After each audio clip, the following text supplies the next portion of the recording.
Hey guys, what's up? Welcome back to my channel. It is daily. Thank you so much for watching. I literally, if I feel rushed doing this, is because I've filmed this intro twice and then my camera played up and now I have to refilm my intro all over again. Joy, just what I want to start the day. So the product that I have for you guys today, product review, is going to be on the Juno Co microfiber sponge. You would have seen me opening it on camera, but no, my camera decided to play up. So this is what the sponge looks like here. It has all these tiny little fibers on it. It literally looks like a hairy little sponge, which is super cute and kind of weird at the same time. So I'm super excited to use this. Now, quick backstory, I just wanted to let you guys know that I'm really excited to try this sponge because I am a bit of a snob. I'm a beauty blender snob. I literally, like, these are all traditional beauty blenders. It's pretty much the only sponge I've ever really enjoyed out of everything that I've tried. So I'm really excited to try something different. And this sponge retails for $9. That's what really caught my eye is, I mean, one, it's a furry sponge. And two, when I was searching on Mecca and I saw that it was $9, I was like, that's so affordable and so cool. So I was really eager to try it out. Now this was what the packaging looked like. And of course the sponge was in there, and I'm sorry, the footage I had before was way better, but it is gone. You obviously get the sponge and then you get this little tiny guide in there as well. And then it tells you as well how to clean your sponge. Now you can use this wet or dry, and it tells you to continually squeeze the sponge into water for a minimum of 15 seconds to wet it, and then it's going to expand, which is what most sponges usually do. It's feeling pretty stiff right now, but a lot of blenders generally feel that way when you first get them. Now, using it wet, it is great for liquid foundations and concealers, which is how I'm going to be using it today. Or you can use it dry, which, I mean, I probably should do that, but I'm not going to.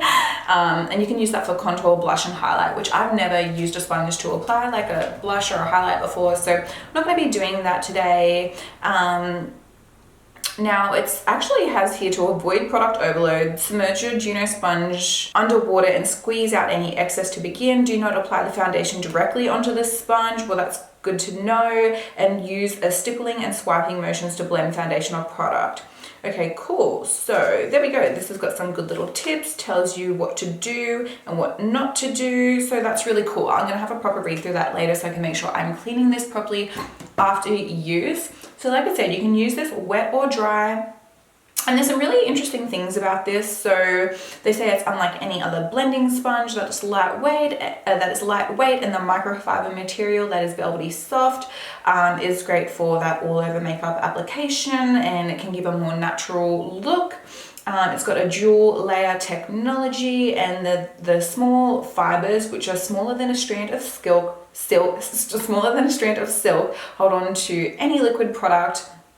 And because the outer layer is covered with the microfibers, it picks up and locks in your makeup products so that they can be applied exactly where you want it. So super cool. I'm so excited to just apply my makeup and see what this little fuzzy sponge is like. So $9, super cute, new technology. Let's test it out. So before I do that, I'm just going to quickly prime my skin. I'm going in with the Cover FX blurring primer. And I'm just going to fill in my pores, and then I'm going to go and wet my sponge, and we'll start with the makeup application. So what I'm going to do today is I'm going to apply my liquid foundation, my liquid concealer, and then I'm also going to set with a loose powder. And I'm going to use the sponge for those three things and just see how it performs as opposed to a usual beauty blender. So my skin is now primed, and I'm gonna go wet this bad boy, and we'll come back and see how this little guy performs. Now, this is the size of the sponge, so it is expanded quite drastically. It's feeling a lot more squishy, and yeah, it's feeling great. So it's, yeah, like doubled, tripled in size, which is very normal. Like this here is a dry beauty blender. This is a damp sponge. So this sponge was probably about the size of this beforehand. So you can see how big they expand once they are wet. And yeah, all these little tiny fibers on here, it just looks so cool. Like it's literally like, I don't know, it's just like so fluffy, and I don't know, it's so different. Anyway, I'm so excited. I'm so excited. A little furry sponge, who knew? So let's see how this one applies. So I'm gonna go in with my favorite foundation, which is also just recently found out it's been discontinued, which I could cry. Anyway, L'Oreal Infallible Pro Glow Foundation. I use the shade 202 Creamy Natural. So it says not to apply the foundation to the sponge. So I'm going to start off with, I'm just going to do one side of my face first and then we'll go from there. So I'm just going to lay down the product. I don't want to do too much, so we'll see how this goes. And I'm going to, I don't even know what side to use. I think this flat side here is going to be great for like baking. I might use this more rounded side. It feels so different to a beauty blender. Like, it's so hard to describe how it actually feels when you start patting it against your skin because of that like fuzzy kind of microfibers on there. It does feel different.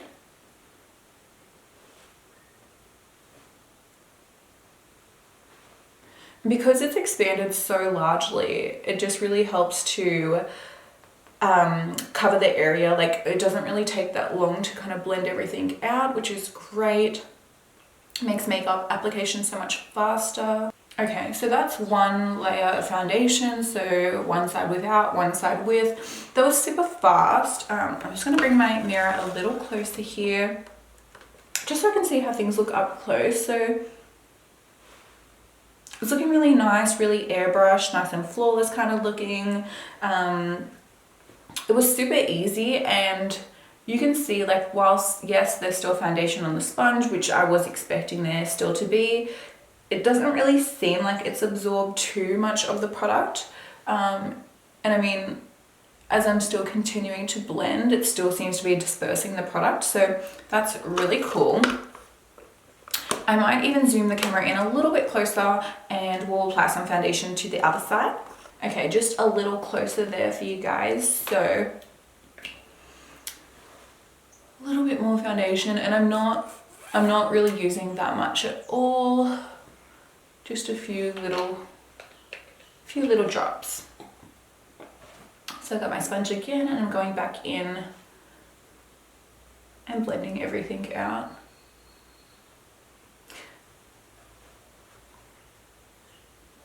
It definitely looks very kind of like airbrushed. It's covering really well. It's really fast application, which is great. And I'm such a sponge girl when it comes to foundation application. It has honestly been so long, like months and months and months since I have like applied my foundation with a brush. That's just, I just love the way a sponge looks. I always feel like I get brush strokes whenever I try to use a brush, and there's just something that is so much more flawless with a sponge. That's my opinion. And that is it. That is the foundation on. I'm just going to bring it down my neck a little, although this color is a great shade match for me. I'm so pissed that it's been discontinued, but anyway. Okay. Here's how I'm looking. It doesn't absorb much product at all. Like, yes, there is product there, but it really doesn't seem to have absorbed that much product. And it just feels so different. Like, it's so hard to explain how that feels like applying to the face. I'm assuming it's obviously all those little microfibers on there that make it feel different on application. But you saw how it was super fast to blend out. Like, it looks really, really nice. Like, effortless. There's no like weird marks, and blended everything out really, really nicely. So let's do some liquid concealer. So what I'm going to do is I'll stay zoomed in nice and close for you guys so that you can see. And I have here with me, I'm going to do two concealers. So I've got this Revlon Conceal and Define Full Coverage Concealer. So this one is in the shade C5.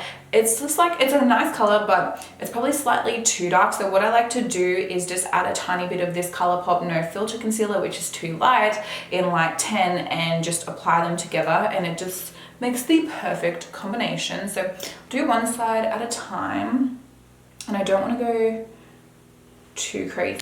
The sponge doesn't really seem to absorb too much, so I don't want to have too much concealer and look too cakey under there. So this time I'm going to use this more flatter edge, just so I can get kind of right in that inner corner area and blend this concealer out.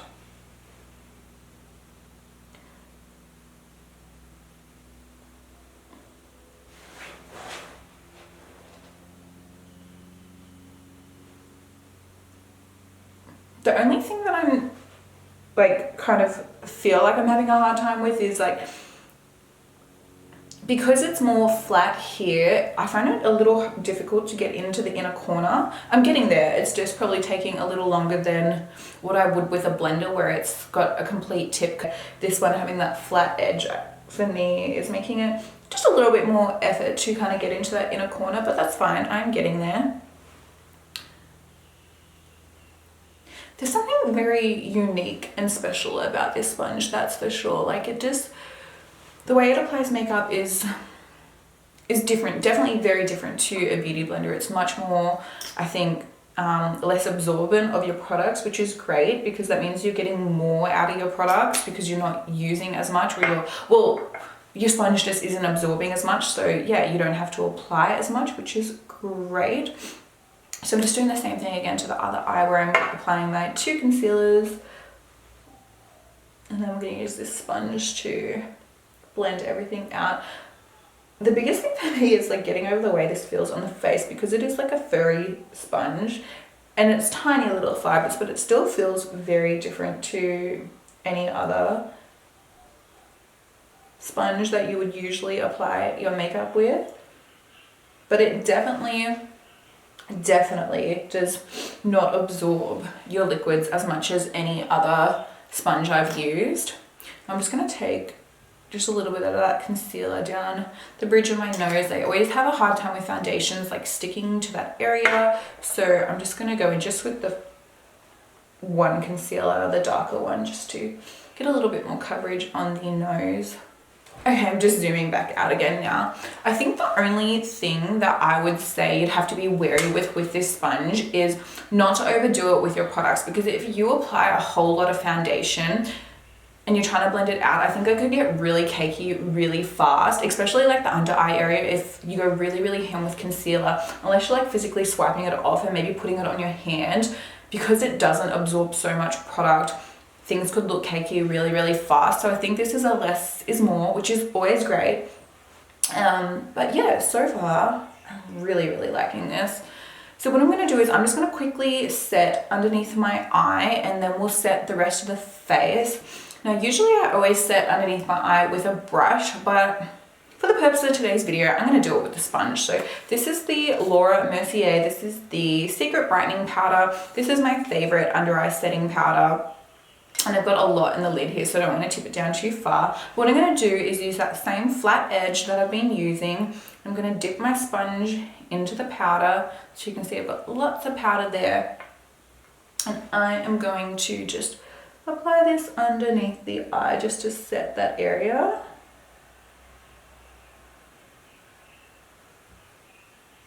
Okay, so that was super quick, super fast, and not looking cakey or anything under that area, just super flawless.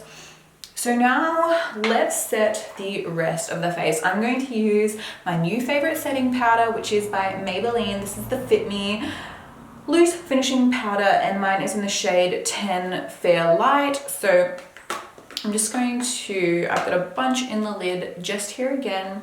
I'm gonna once again take my sponge, just using that flat edge, and I'm just going to set the rest of my face.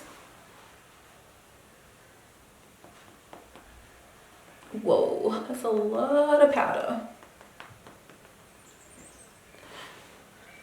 I think practice would make perfect with this because I'm so used to a sponge that absorbs all of the product. I think you'd have to be careful. Like I said before, it'd be easy to get pretty cakey just because this sponge doesn't absorb your products. And so less is definitely going to be more, which I'm certainly not used to doing that.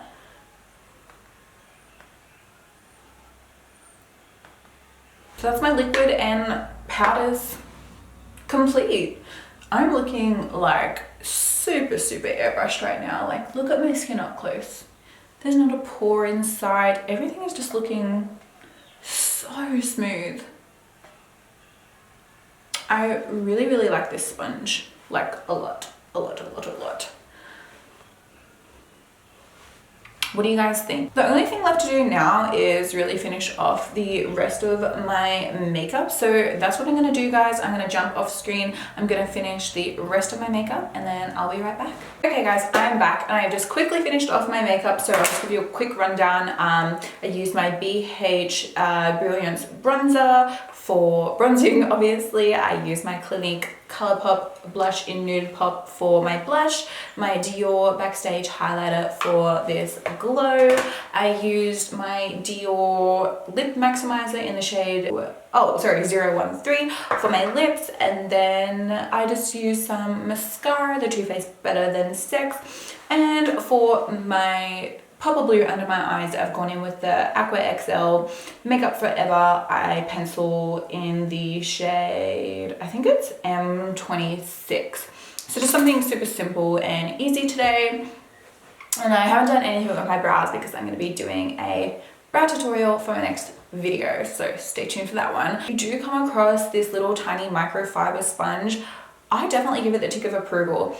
It doesn't absorb as much liquid or powder as any of the previous sponges that I've ever tried, so definitely less is more. The only thing that I found was because the sponge got so big and it's got that kind of flat edge, it was a little hard to get right in the inner corner, kind of right here, but a little bit of extra effort and I got there. Otherwise, that's the only thing that I could even complain, which is this isn't an actual complaint, I just want to give a nice thorough review. Otherwise, I blended out the product amazingly. Everything looks super flawless, super airbrushed, very, very nice. If you want to really sheer out your product, I think less is more. Going with a very small amount of foundation. You can always add the powder. I felt like it kind of probably looked a little powdery because my own fault, I used too much because of course this sponge doesn't really retract product. So I just made sure I went in with a really nice setting spray to kind of settle everything down, and it has. And I went in with the Beauty Blender Redew setting spray just to kind of settle the powder, but otherwise I really have no complaints at all. This is such a cool little sponge and I have a feeling I'm going to be reaching for this so much more than my traditional beauty blender. I just think this new technology is really, really interesting. And I love that it's $9, it's super affordable. And I just had a look on the website, they brought out some more colors as well. So there's some pink ones, there's this blue one, there's a yellow one, so super cool. I love all the fun colors. And this is just such a cool little product. So if you've been eyeing off this little microfiber sponge and you're wanting to know what it's like, I think it's great. You should pick it up. It definitely makes you look flawless, and yeah, I really, really like it. It's super cool. So yeah, something quick, easy, and a little different for you guys. I hope you enjoyed. Don't forget to subscribe to my channel and give this video a thumbs up if you enjoy it, and I'm going to see you guys in my next video. Bye.